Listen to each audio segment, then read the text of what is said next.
رب العالمين والصلاة والسلام على أشرف الأنبياء والمرسلين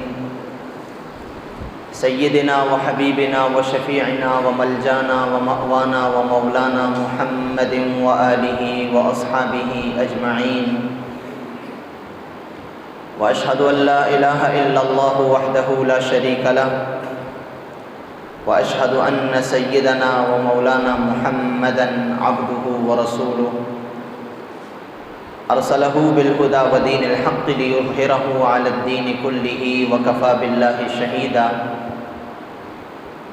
أما بعد فأعوذ بالله من الشيطان الرجيم بسم الله الرحمن الرحيم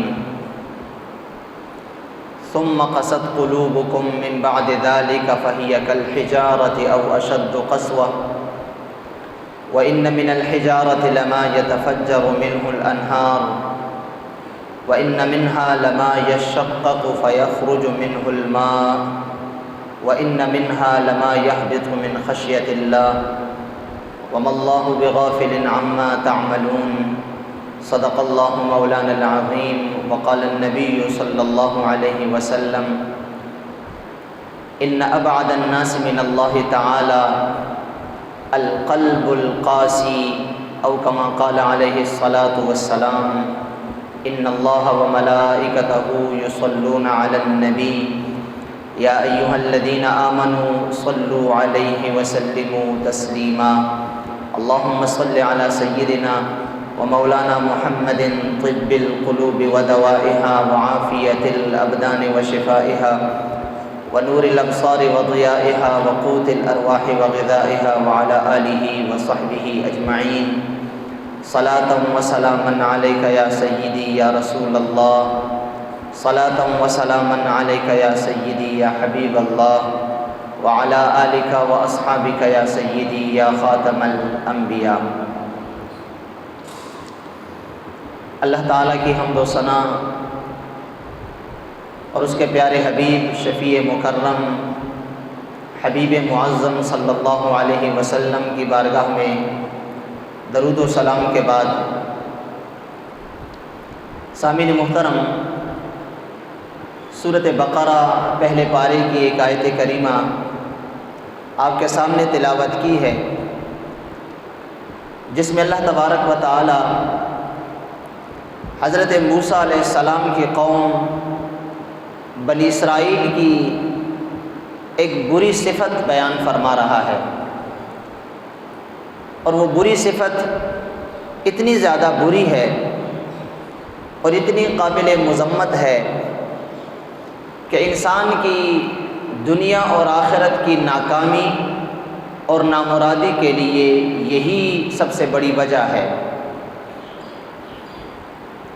بنی اسرائیل کو حضرت موسیٰ علیہ السلام نے اپنے بے شمار معجزات دکھائے۔ سب سے بڑا معجزہ کہ اللہ تعالیٰ نے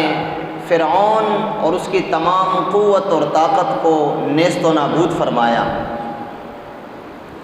انہی لوگوں کے سامنے، بنی اسرائیل کے سامنے، حضرت موسیٰ علیہ السلام نے فرعون کے دربار میں تمام جادوگروں سے مقابلہ کیا اور اللہ نے کامیابی اور فتح عطا فرمائی، اور آپ کا معجزہ غالب آیا، اور وہ تمام کے تمام جادوگر اور وہ نجومی وہ حضرت موسیٰ علیہ السلام کا کلمہ پڑھنے لگے۔ اس سے پہلے تمام معجزات جو کہ واضح دلائل تھے حضرت موسیٰ علیہ السلام کی نبوت اور رسالت پر، آپ کی قوم بنی اسرائیل ان تمام کو دیکھ چکی تھی، لیکن اس کے باوجود جب حضرت موسیٰ علیہ السلام اللہ کا کلام لے کے آئے بنی اسرائیل کے پاس اور اپنی قوم سے اس کلام کو مضبوطی سے تھامنے اور اس پر عمل کرنے کا جب وعدہ لینے لگے تو ان کی قوم نے یکسر انکار کر دیا۔ ایمان تھا ان کے حضرت موسیٰ علیہ السلام پہ، اپنے آپ کو مومن کہلواتے تھے، موسیٰ علیہ السلام کا امتی ہونے پہ وہ خوش تھے، فخر کرتے تھے، لیکن جب عمل کی باری آئی اور محنت کی باری آئی اور اپنے نفس اور خواہشات کی مخالفت کی جب باری آئی تو انہوں نے حضرت موسیٰ علیہ السلام کی تعلیمات کو ماننے سے یکسر انکار کر دیا۔ بلکہ ایک موقع پہ جب حضرت موسیٰ علیہ السلام نے اللہ کا حکم ان کو سنایا کہ اللہ کا حکم یہ ہے کہ ہم نے جا کر اپنا علاقہ جو ہمارا شام کا علاقہ ہے کہ اس وقت عمالقہ ایک بہت ہی قوت اور طاقت اور زبردست قسم کی قوم ہے، ان سے ہم نے مقابلہ کرنا ہے اور ان سے اپنا علاقہ واپس لینا ہے۔ اور پھر حضرت موسیٰ علیہ السلام کی اس یقین دہانی کے باوجود کہ ہم اگرچہ مال میں تھوڑے ہیں، افراد میں تھوڑے ہیں، ہماری قوت اور طاقت ان سے بہت کم ہے، قوم عمالقہ ہم سے کئی گنا زیادہ ہر لحاظ سے طاقتور ہیں، لیکن پھر بھی اللہ نے ہمارے ساتھ فتح اور نصرت اور کامیابی کا وعدہ فرمایا ہے۔ تم صرف اللہ کا نام لے کے اٹھو، باقی کامیابی اور فتح دینا اور علاقہ واپس تمہارے ہاتھ میں لانا یہ اللہ کا کام ہے۔ اتنے یقین ہونے کے باوجود انہوں نے یہی کہا تھا۔ سورۃ مائدہ میں اللہ نے ارشاد فرمایا، اے موسیٰ انت وربک فقاتلا انا ہاہنا قاعدون، جاؤ اے موسیٰ تم اور تمہارا رب جا کے لڑو، ہم تو یہیں پہ بیٹھے رہیں گے۔ تو ایمان لے کے آئے تھے حضرت موسیٰ علیہ السلام پہ، تورات پہ ایمان لے کے آئے تھے، اپنے آپ کو مسلمان اور مومن کہنے میں فخر محسوس کرتے تھے، من اور سلوہ جیسی عظیم نعمتیں، اللہ کی قدرت اور حضرت موسیٰ علیہ السلام کی معجزات کو دیکھ چکے تھے، فرعون کا غرق ہونا دیکھ چکے تھے، لیکن اس کے باوجود جب انہوں نے تورات کی تعلیمات کو ماننے سے انکار کیا تو اللہ تبارک و تعالی نے ارشاد فرمایا کہ تم تو وہ لوگ ہو ثم قست قلوبکم من بعد ذالک، کہ اتنی آیات ظاہرہ، معجزات باہرہ اور اتنے واضح دلائل دیکھنے، سننے اور مشاہدہ کرنے کے باوجود تمہارا یہ طرز عمل ہے کہ تم حضرت موسیٰ کی ایک بات کو ماننے کے لیے تیار نہیں ہو۔ اللہ نے فرمایا اس کی وجہ کیا ہے؟ قست قلوبکم من بعد ذالک، اصل وجہ یہ ہے کہ ان تمام چیزوں کو دیکھنے کے باوجود بھی تمہارے دل وہ سخت ہیں، تمہارے دل سخت ہیں۔ تو اللہ نے فرمایا ثم قست قلوبکم، پھر اے موسیٰ علیہ السلام کی قوم تمہارے دل سخت ہو گئے۔ اور یہ حضور اکرم صلی اللہ علیہ وسلم کے زمانے کے جو یہودی تھے، جو اپنے آپ کو حضرت موسیٰ علیہ السلام کے دین کا پابند اور مومن کہلواتے تھے، ان لوگوں کو اللہ کا خطاب ہے کہ تمہارے آباء و اجداد نے یہ سارا کچھ دیکھا تھا، یہ دیکھنے کے باوجود ان کے دل سخت کے سخت رہے۔ تو اے میرے نبی صلی اللہ علیہ وسلم کے زمانے کے یہودیوں، تم بھی میرے نبی کے تمام معجزات، ان کی نبوت اور رسالت کی تمام دلائل اور معجزات کو دیکھنے کے باوجود اگر تم ایمان لے کے نہیں آ رہے تو یہ کوئی نئی بات نہیں ہے، تمہارے آباء نے بھی موسیٰ علیہ السلام کے ساتھ ایسا ہی کیا تھا اور اب تم بھی میرے آخری نبی صلی اللہ علیہ وسلم کے ساتھ ایسا ہی کر رہے ہو۔ تو وجہ کیا ہے؟ جب سب کچھ دیکھنے کے باوجود، تمام دلائل موجود ہونے کے باوجود، حضور کی نبوت اور رسالت کی گواہی اور سب کچھ واضح ہونے کے باوجود بھی اگر تم ایمان لے کے نہیں آ رہے تو وجہ ہے کیا ہے؟ اللہ نے فرمایا ثم قست قلوبکم، تمہارے دل سخت ہو چکے ہیں۔ اور اللہ نے فرمایا کیسے سخت ہوئے ہیں؟ فہی کالحجارۃ، تمہارے دل پتھر کی طرح سخت ہیں، او اشد قسوہ، یا پتھر سے بھی زیادہ سخت ہیں، یا تو پتھر کی طرح سخت ہیں، جیسا کہ پتھر پہ کسی چیز کا اثر نہیں ہوتا، تمہارے دل میں بھی کسی چیز کا اثر نہیں ہوتا، او اشد قسوہ، یا پتھر سے بھی زیادہ سخت ہیں۔ اب اللہ تعالیٰ فرماتا ہے کہ تمہارے دل تو اتنے سخت ہو چکے ہیں کہ اگرچہ میں تشبیہ میں پتھر کی مثال دے رہا ہوں، لیکن اللہ فرماتا ہے کہ تمہارے دل پتھروں سے زیادہ سخت ہیں، اس لیے کہ پتھروں میں بھی نرمی کا ایک گوشہ موجود ہے۔ اللہ خود آیت کریمہ میں ارشاد فرماتا ہے وَإِنَّ مِنَ الْحِجَارَةِ لَمَا يَتَفَجَّرُ مِنْهُ الْأَنْهَارُ، بعض پتھر تو وہ ہیں کہ جب وہ پھٹتے ہیں تو ان سے اتنا پانی نکلتا ہے کہ ان پتھروں سے پوری نہریں جاری ہو جاتی ہیں۔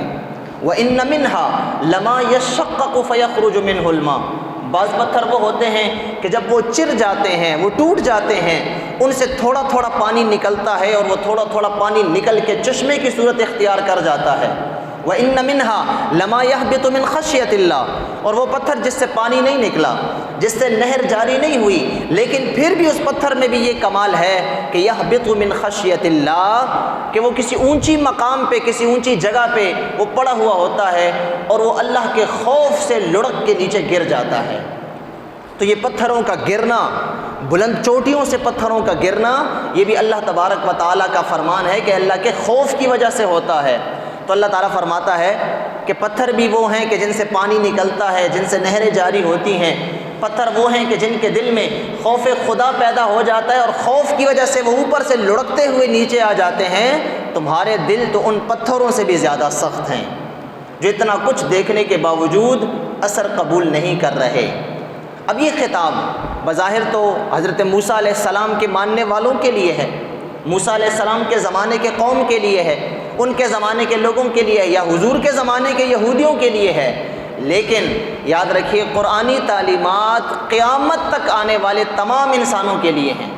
چاہے وہ قرآن کو مانتا ہے کہ نہیں مانتا۔ اس لیے اگر آج کے اس دور میں ہم اپنا تجزیہ کریں اور اپنا محاسبہ کریں تو یہ آیت کریمہ ہم پہ برابر برابر فٹ آتی ہے۔ آج ہم بھی اپنے آپ کو مسلمان تو کہلواتے ہیں، ہم اپنے آپ کو مومن کہلواتے ہیں، حضور کا امتی ہونے پہ بڑا فخر کرتے ہیں، قرآن کتاب ہونے پہ اور شریعت ہونے پہ ہمیں بڑا ناز ہے پوری دنیا میں۔ آج اگر قرآن کی بے حرمتی ہوتی ہے تو فوراً ہمارے جذبات جو ہے ہمارے جذبات وہ دیکھنے کے قابل ہوتے ہیں۔ حضور پاک صلی اللہ علیہ وسلم کی کہیں پہ گستاخی ہوتی ہے تو ہمارے جذبات قابو میں نہیں رہتے۔ مومن تو ہم ہیں، اپنے آپ کو مسلمان تو کہلواتے ہیں، لیکن اس کے باوجود جہاں تک معاملات کا، جہاں تک عبادات کا تعلق ہے تو ہم عبادات سے، معاملات سے اس قدر دور ہو چکے ہیں کہ ہمارے دل بھی اسی طرح سخت ہو چکے ہیں جس طرح کہ موسیٰ علیہ السلام کے زمانے کے امت کے دل سخت تھے۔ انہوں نے بھی سب کچھ دیکھا تھا، ہم نے بھی سب کچھ دیکھ لیا۔ تو اللہ تعالیٰ کا گویا کہ فرمان ہمارے لیے بھی یہی ہے، آج کے اس دور کے لیے بھی ہے۔ گویا کہ اللہ تعالیٰ سورۃ بقرہ پہلے پارے میں ہمیں ارشاد فرما رہا ہے، آج کے اس دور کے لوگوں کے لیے اللہ فرماتا ہے کہ میرے حبیب کے امتیو ثم قست قلوبکم من بعد ذلک فہی کالحجارۃ او اشد قسوۃ، تمہارے دل بھی پتھروں سے زیادہ سخت ہو چکے ہیں۔ تو یاد رکھیے جب انسان کا دل، ایک مسلمان کا دل جب سخت ہو جاتا ہے تو یاد رکھیے پھر اس سخت دل کے اندر نہ باہر سے کوئی چیز آتی ہے نہ اندر سے کوئی چیز باہر جاتی ہے۔ پتھر کی مثال آپ دیکھ لیجئے، پتھر کے نہ اندر آپ کسی چیز کو داخل کر سکتے ہیں نہ اندر سے کسی چیز کو باہر نکال سکتے ہیں۔ بس جب دل سخت ہو جاتا ہے اور دل پتھر ہو جاتا ہے تو پھر وہ اللہ تبارک و تعالیٰ کی رحمت کا جو گھر ہونا چاہیے تھا پھر وہ گھر نہیں رہ سکتا، تو پھر اللہ تعالیٰ کی رحمت اس پہ پھر اثر نہیں کرتی۔ تو نتیجہ کیا نکلتا ہے؟ جب انسان کا دل سخت ہو جاتا ہے تو وہ اللہ تعالیٰ کی رحمت سے دور ہو جاتا ہے۔ اسی لیے سرکار دو عالم صلی اللہ علیہ وسلم نے فرمایا، امام ترمذی نے اس حدیث کی روایت کی ہے، حضور فرماتے ہیں ان ابعد الناس من اللہ تعالی القلب القاسی، حضور نے ارشاد فرمایا کہ سب سے زیادہ دور اللہ تعالیٰ کی رحمت سے، اللہ تعالیٰ کی رحمت سے سب سے زیادہ دور وہ کون ہے؟ حضور نے فرمایا القلب القاسی، وہ سخت دل والا ہے، جس کا دل سخت ہے وہ لوگوں میں سب سے زیادہ اللہ تعالیٰ کی رحمت سے دور ہے۔ اور جب دل سخت ہو جاتا ہے، اللہ تعالیٰ کی رحمت کا نزول جب ہونا ہوتا ہے، پھر جب نزول ہوتا بھی ہے تو وہ دل نیچے اثر قبول کرنے کے قابل نہیں ہوتا، تو جب اثر قبول کرنے کے قابل نہیں ہوتا تو انسان اللہ کی رحمت سے پھر دور بھاگ جاتا ہے، پھر اللہ کی رحمت سے دور چلا جاتا ہے۔ اور یاد رکھیے دل جب انسان کا سخت ہو جاتا ہے تو پھر اس پہ کوئی چیز اثر نہیں کرتی۔ اب دل جب سخت ہوتا ہے تو اس کی کیا علامات ہیں یہ بھی یاد رکھیے۔ دل جب انسان کا سخت ہوتا ہے تو سب سے پہلی علامت اس کی یہ ہوتی ہے کہ اس دل پہ پھر نصیحت اثر نہیں کرتی، جس کا دل سخت ہو جاتا ہے۔ بعض اوقات ہم کسی شخص کو نصیحت کرتے ہیں، کوئی بھی شخص کسی کو نصیحت کرتا ہے فوراً اس کی نصیحت وہ قبول کر لیتا ہے، وہ کہتا ہے بالکل ٹھیک ہے، جیسے آپ کہتے ہیں میں اسی طرح کروں گا۔ وہ مشورے پہ، اچھے مشورے پہ، نصیحت پہ اسی وقت عمل کرنا دکھا دیتا ہے اور وہ عمل کرتا بھی ہے، اسی طرح کرنا شروع کر دیتا ہے، تو سمجھ جائیں کہ اس کا دل نرم ہے، سخت نہیں ہے، اس لیے کہ اس پہ اچھی بات کا اثر ہو رہا ہے، نصیحت کا اثر اس کے اوپر ہو رہا ہے۔ لیکن بعض اوقات ایک شخص کو نصیحت کی جاتی ہے اس کو اچھا مشورہ دیا جاتا ہے، اس کو نیکی کا راستہ بتایا جاتا ہے، گناہوں سے دوری کا اس کو تلقین کی جاتی ہے، بتایا جاتا ہے، لیکن اس کے باوجود وہ گناہوں میں اسی طرح منہمک رہتا ہے، نیکی کی طرف نہیں آتا، نصیحت قبول نہیں کرتا، تو یاد رکھیے یہ سخت دل ہونے کی علامت ہے، اور جس کا دل پھر سخت ہو جاتا ہے یاد رکھیے اسے پھر اپنے ایمان کی بھی فکر کرنی چاہیے، کیونکہ دل ویسے ہی سخت نہیں ہوتا، اللہ کی رحمت سے دل ویسے ہی دور نہیں ہوتا،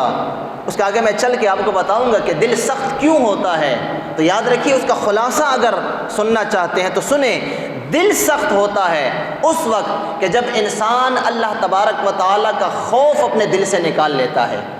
اللہ کا خوف اس کے دل میں نہیں رہتا، جب اللہ کا خوف، آخرت کا ڈر اور گناہوں کی وجہ سے جو عذاب ہیں، جب ان کا ڈر اور خوف انسان کے دل سے نکل جاتا ہے، بس یہی انسان کے دل کی سختی کے لیے سب سے بڑا سبب ہے۔ اللہ کا خوف جب نکل جاتا ہے پھر وہ جانے انجانے میں ہر ایک کام کرتا ہے، پھر لوگوں کے سامنے بھی برائی کرتا ہے، چھپ کے بھی برائی کرتا ہے، کیوں کہ اللہ کا خوف اس کے دل میں نہیں ہے۔ تو میں عرض کر رہا تھا کہ دل کی سختی کی جو علامات ہیں ان میں پہلی علامت یہ ہے کہ دل پہ پھر نصیحت اثر نہیں کرتی، آپ لاکھ اس کو سمجھاتے رہے نصیحت اثر نہیں کرتی۔ اب کتنے ہی لوگ ہم معاشرے میں دیکھتے ہیں، بڑی معذرت کے ساتھ کتنے ہی معاشرے میں ہم لوگ دیکھتے ہیں اذان سن رہے ہیں، اذان سے بڑی بھی بلا کوئی نصیحت ہے؟ دن میں 5 مرتبہ یہ گویا کہ ہمیں اللہ کی طرف سے نصیحت مل رہی ہے، اللہ کی طرف سے بلاوا ہے، نصیحت ہے، حی علی الصلاۃ، حی علی الفلاح، نماز کے لیے آؤ، حی علی الفلاح، آؤ اسی نماز میں تمہارے لیے کامیابی ہے، نصیحت کی جا رہی ہے نا، یہ نصیحت ہے کہ آؤ نماز کی طرف، آ جاؤ نماز کی طرف آؤ۔ فجر سے لے فجر کی نماز پڑھ کے تم چلے گئے، ظہر تک بڑے گناہ تم نے کیے، بڑے گناہ جانتے نہ جانتے ہوئے تم نے گناہ کر لیے، آؤ ظہر کی نماز کے لیے، حی علی الصلاۃ، ظہر کے وقت آواز آئی نماز کے لیے آؤ، یہ نصیحت ہے۔ اب انسان پوچھے اللہ کس لیے آؤں، آنے میں کوئی فائدہ ہے؟ ہاں، حی علی الفلاح، آنے میں تمہاری کامیابی ہے، آؤ دوڑ کے آؤ، حی علی الفلاح، دوڑتے ہوئے آؤ، کامیابی حاصل کر لو۔ آج ظہر تک جتنے گناہ کیے ہیں تمام گناہوں کو میں معاف کر دوں گا، لیکن آنا تمہارا کام ہے، آؤ اس طرف۔ کتنی بڑی نصیحت ہے۔ پھر جب ظہر کی نماز انسان پڑھ کے نکلتا ہے، نفس شیطان انسان کا ساتھی ہے، عصر تک پھر گناہوں میں ڈوبا رہا، پھر عصر کو نصیحت آتی ہے، آواز آتی ہے بھئی آ جاؤ، پھر آ جاؤ، بہت گناہ کر چکے ہو، آؤ اب عصر کی نماز کے لیے آؤ، پھر تمہیں کامیابی ملے گی، پھر میں تمہاری توبہ قبول کر لوں گا۔ پھر عصر سے مغرب، مغرب سے عشاء، پھر عشاء کے بعد انسان جب رات ہوتی ہے تو وہ گناہ جو دن کی روشنی میں نہیں کر سکتا تھا اب رات کی تاریکیوں میں وہ گناہ کرتا ہے، اس لیے رات کے وقت دن سے زیادہ گناہ کیے جاتے ہیں۔ اب ساری رات گناہوں میں گزر گئی، فجر کا پھر وقت ہوا، اللہ تعالیٰ فرماتا ہے بندے ابھی سورج نہیں نکلا، ابھی روشنی نہیں نکلی، ابھی لوگوں سے تو مخفی ہے، ابھی لوگوں کے سامنے تیرے عیب ابھی ظاہر نہیں ہوئے، تیرے گناہ ابھی لوگوں کے سامنے ظاہر نہیں ہوئے، اپنے آپ کو رسوائی سے بچانا چاہتا ہے، اسی اندھیرے میں نکلا فجر کی نماز کے لیے، پھر آواز ہوتی ہے اندھیروں میں حی علی الصلاۃ، حی علی الفلاح۔ بلا اس سے بڑی کوئی نصیحت ہے؟ تو ایک شخص جو اللہ کی نصیحت قبول نہیں کرتا، اللہ کی طرف سے دعوت اور اللہ کی طرف سے آواز کو یہ لبیک کہہ کے قبول نہیں کر سکتا، وہ میرے اور آپ کے اور کسی واعظ اور خطیب کی نصیحت کیا قبول کرے گا؟ وہ اپنے ماں باپ کی نصیحت کیا قبول کرے گا؟ وہ بڑے کی نصیحت کو کیا قبول کرے گا؟ تو اس لیے دل کی سختی کی علامت میں سب سے پہلا جو علامت ہے، پہلی نشانی، وہ ہے نصیحت کا پھر دل پہ اثر انداز نہ ہونا، پھر اس کے دل پہ نصیحت اثر نہیں کرتی، پھر نصیحت سے بالکل پھر وہ تنگ ہوتا ہے۔ اگر کوئی شخص کو نصیحت بھی کرتا ہے تو وہ تنگ ہوتا ہے، وہ کہتا ہے کب میں یہاں سے نکلوں گا۔ دوسری علامت، جب انسان کا دل سخت ہو جاتا ہے تو پھر اس کا عبادت میں دل نہیں لگتا،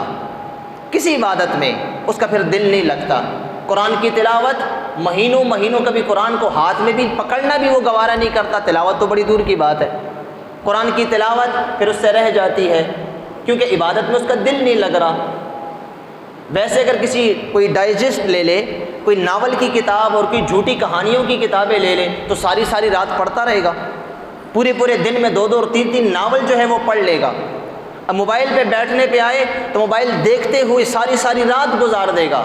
فحش فلمیں اور فحش تصاویر دیکھتے ہوئے سارا دن اور ساری رات گزر جائے گی، تنگ نہیں ہوگا۔ لیکن اگر قرآن کی تلاوت کے لیے 5 منٹ بیٹھنا پڑے تو پھر اس کا دل تنگ ہونے لگتا ہے۔ یہ دل کی سختی کی علامت ہے، یہ دل سخت ہونے کی علامت ہے۔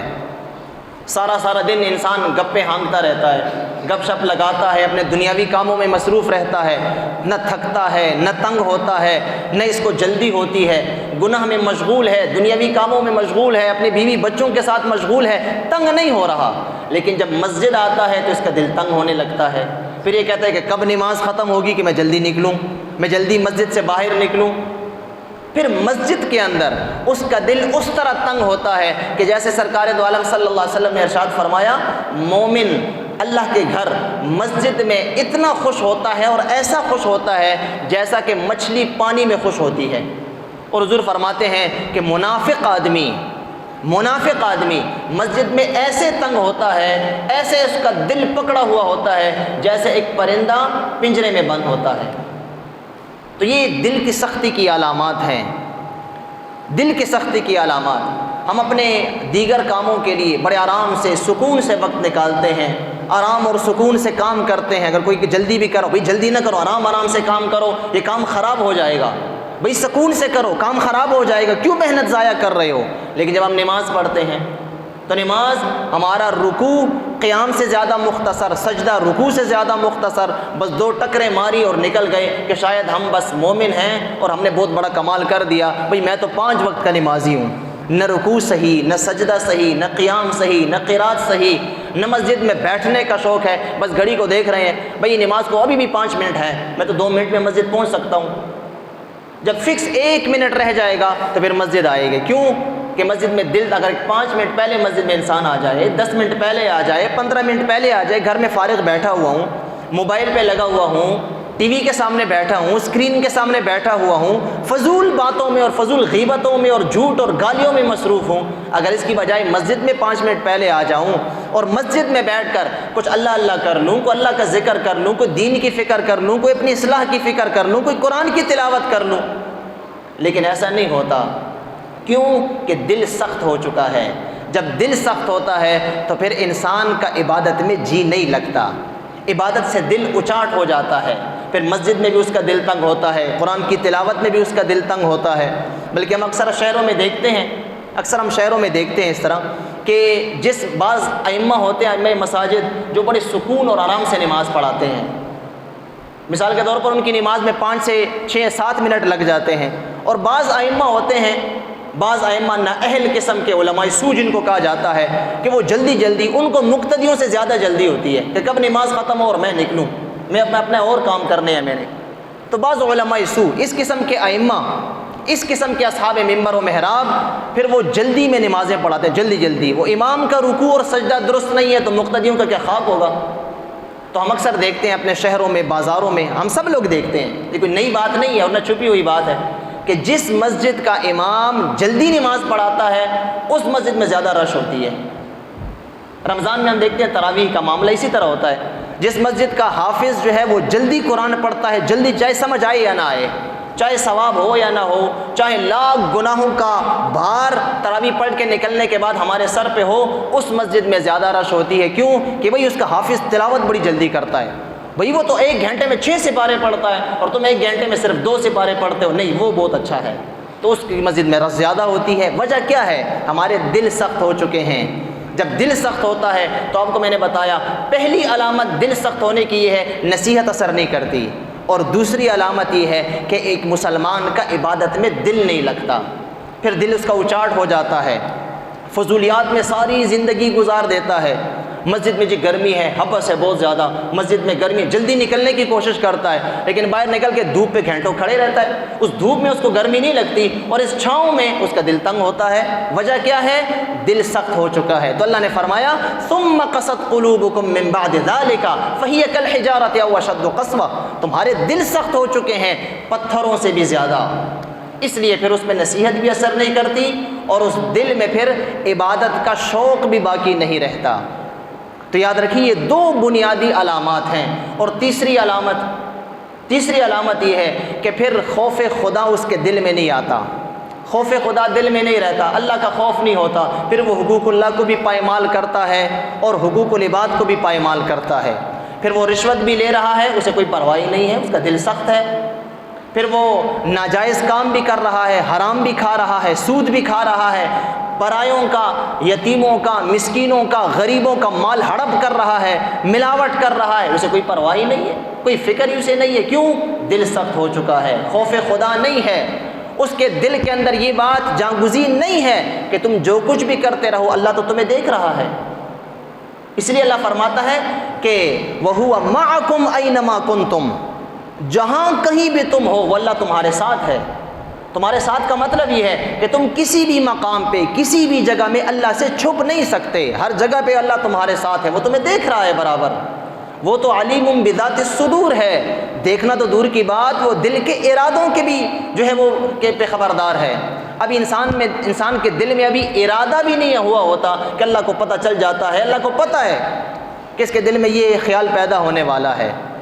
تو جب انسان کا دل سخت ہو جاتا ہے تو اللہ کا خوف اس کے دل سے پھر نکل جاتا ہے، پھر خوف خدا نہیں رہتا، پھر وہ کھلے عام برائیاں کرتا ہے، کھلے عام گناہ کرتا ہے، لوگوں کے سامنے، چھپ کر تو بڑی دور کی بات، کھلے عام پھر وہ برائیاں کرتا ہے اور بڑا فخر محسوس کرتا ہے اپنی ان گناہوں پہ، اپنی ان برائیوں پہ۔ کیوں؟ دل سخت ہو چکا ہے۔ تو دل کو سخت ہونے سے ایک مسلمان بچائے گا۔ مسلمان کا شیوا یہ ہونا چاہیے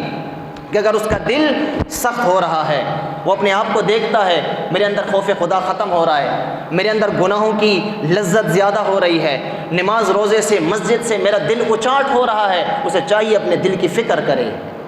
اپنے دل کی فکر کرے۔ پھر ہم گلہ بھی کرتے ہیں بھئی ہماری دعائیں قبول نہیں ہوتی، تو یاد رکھیے حضور فرماتے ہیں کہ دعا کسی بھی مردہ دل کی اللہ قبول نہیں فرماتا، اللہ ہمیشہ زندہ دل کی دعا قبول فرماتا ہے۔ تو مردہ دل کون سا ہے؟ جس کا دل سخت ہے۔ جس کا دل سخت ہے، اس کا دل مردہ ہے، تو پھر اس کی دعائیں قبولیت کے اثر تک نہیں پہنچ سکتی۔ تو دل کو نرم کرنے کے لیے پہلے تو اپنے اندر ایک جذبہ پیدا کرنا ہے، نیت کرنی ہے، ارادہ کرنا ہے۔ آج کے بعد ایسا کوئی بھی کام جو اللہ اور اس کے رسول کی ناراضگی کا ہے میں وہ نہیں کروں گا۔ سب سے پہلا ارادہ، سب سے پہلے نیت، عزم مصمم جس کو کہتے ہیں۔ آج کے بعد میں گناہوں کی طرف نہیں جاؤں گا، اگرچہ گناہ میں لذت زیادہ ہے، میں وہ تھوڑی دیر کی لذت بہت بڑے عذاب کے لیے مول نہیں لے سکتا۔ اپنا ایک ارادہ بنانا ہے، اپنا ذہن بنانا ہے، میں نے گناہ نہیں کرنا۔ بظاہر شروع میں تو بڑا مشکل کام ہے، لیکن صوفیہ فرماتے ہیں شروع میں تو مشکل ہے لیکن بعد میں اتنا آسان ہو جاتا ہے گناہ سے بچنا کہ پھر شیطان خود سے دور بھاگنے لگتا ہے، پھر شیطان اس کے قریب بھی نہیں آتا۔ تو اس لیے دل کی سختی کی انسان کو فکر کرنی چاہیے۔ ایک مسلمان کو دل کی سختی کا علاج خود سے کرنا ہے، نیک لوگوں کی صحبت اختیار کرنی چاہیے، تلاوت قرآن، نماز میں جی لگانا چاہیے۔ انسان کو شیطان کہتے جلدی جلدی نماز پڑھو، فلاں کام بھی ہے، فلاں بھی ہے، فلاں بھی ہے۔ انسان کہے نہیں، سارے کام ہوں گے، یہ بھی تو ایک کام ہے نا، یہ بھی تو ایک فرض ہے۔ جہاں رزق کمانا، بچوں کو رزق حلال دینا، روٹی دینا جہاں فرض ہے تو وہاں نماز پڑھنا بھی تو فرض ہے، وہاں دوسرے کی خدمت کرنا بھی تو فرض ہے۔ تو جب انسان یہ ذہن بنا لیتا ہے پھر اس کا دل جو ہے نرم پڑ جاتا ہے، اور جب دل نرم ہوتا ہے پھر اس پہ اللہ کی طرف سے جو رحمت آتی ہے وہ بھی اثر کرتی ہے، رحمت داخل بھی ہوتی ہے۔ اللہ تبارک و تعالی ہم سب کے دلوں کی سختی کو دور فرمائے، اور اللہ تعالی ہمیں نرم دل کا مالک بنائے، اور اللہ تعالی ہمارے دلوں میں اپنی رحمتیں اور برکتیں نازل فرمائے، اور گناہوں سے، ہر قسم کی معصیات سے اللہ تعالی ہم سب کو حفظ و امان عطا فرمائے۔ وصلی اللہ تعالی علی النبی الامی برحمتک یا ارحم الراحمین۔